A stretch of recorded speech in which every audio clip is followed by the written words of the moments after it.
Right from the start, the judge's tone sets the scene calm, yet commanding. This isn't small talk.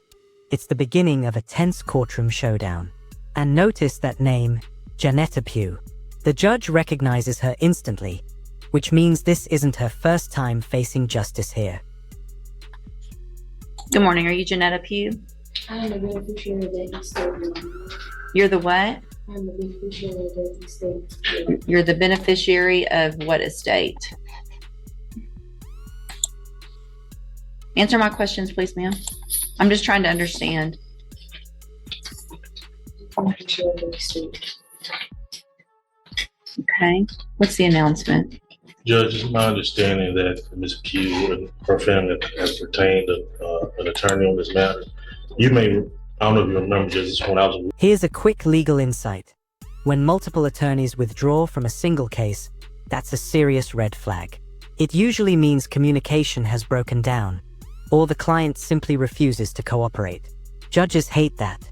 It signals chaos, and that's exactly what's starting to worry this courtroom. Appointed on, and we were on the trial docket. She hired a new attorney at that point. Mr. Norwood was on the case for a while and then withdrew. And once recently, when the case came back to me, I visited with her and I was told that they did retain another attorney. I was given the name of Christopher Wiley this morning, but I have not heard from him. And my understanding is that at this point still hasn't filed anything with the court. Okay. But I've been told that that's who's supposed to be taking over the case.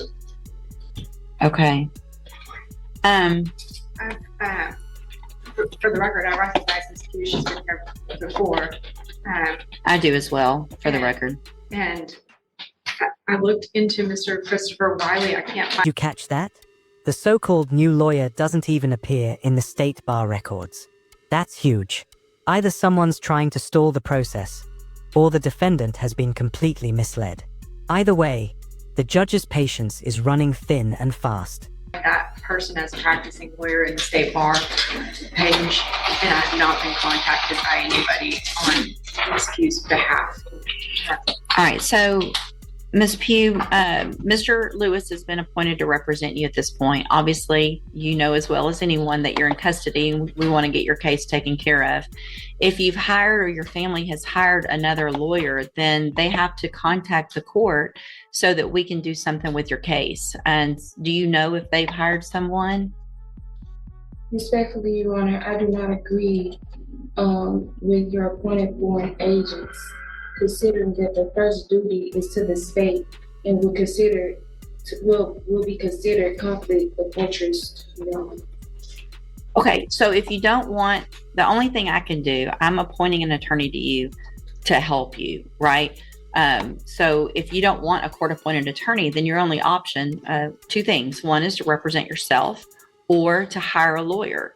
So if you don't like the way it works, then you do something different. So are you, listen to what I'm saying. Are you either going to represent yourself, or are you going to let Mr. Lewis represent you, or are you going to hire someone? Objection, Your Honor. Respectfully, is this a court? This moment right here? Classic sovereign citizen behavior. The "I'm not under your jurisdiction" line is a dead giveaway. A legal myth used by people who believe courtroom laws don't apply to them. Judges know that game, and they shut it down quickly. Watch what happens next. Record. It is a court of record. So your objection's overruled. Okay. Respectfully, Your Honor, where is the verified claim that is being placed against my trust? It's right here. It's called an indictment.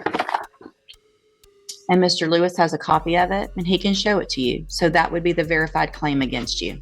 Okay.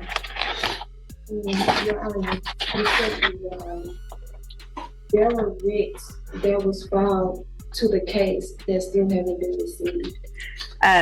I've received your petition for writ of habeas corpus, and it's denied. Okay.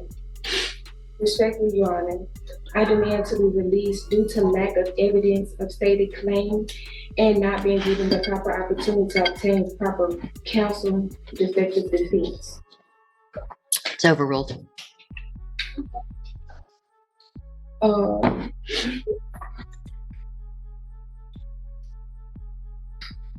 Okay. You're running out, aren't you? No, it's fine. So here's the thing, Miss Pugh. I appreciate your position, but listen, Respectfully, Your Honor, Miss Pugh, don't speak over me.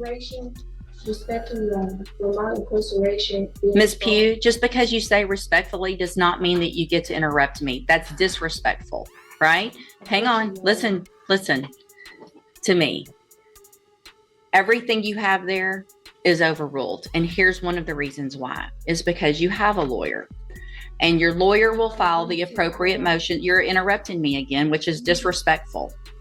So I'm going to leave Mr. Lewis as your attorney unless you choose to represent yourself or hire someone else. I'm going to give you 2 weeks to determine what you're going to do. And there it is, the final word. The judge remains composed but firm, delivering a clear ultimatum. 2 weeks to hire real counsel or face the consequences. This isn't just about law anymore. It's about control, credibility, and how defiance in court can spectacularly backfire. You can go back with the bailiff. I do not agree or comply to your appointed Go back. agents. You already said that, and that's overruled. Is to the state. Go back with the bailiff. Get your own attorney or represent yourself if you don't like it.